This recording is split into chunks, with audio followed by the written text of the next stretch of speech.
I'm Eliana. I'm in 3rd grade and my favorite subject is math. So I am Marta Mamelka Potts. I work as a glass scientist, glass engineer, depends how you want to call us.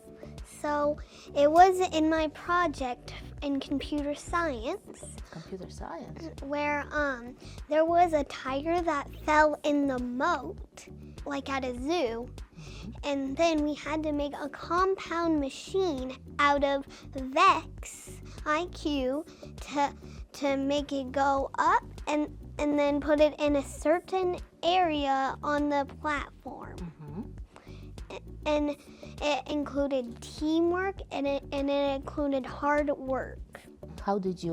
What did you decide to do? What was the teamwork? What did you do in the team? Can you tell me more about your participation? So in my participation, I more gathered all of the pieces and like handed it to them so they could build the machine.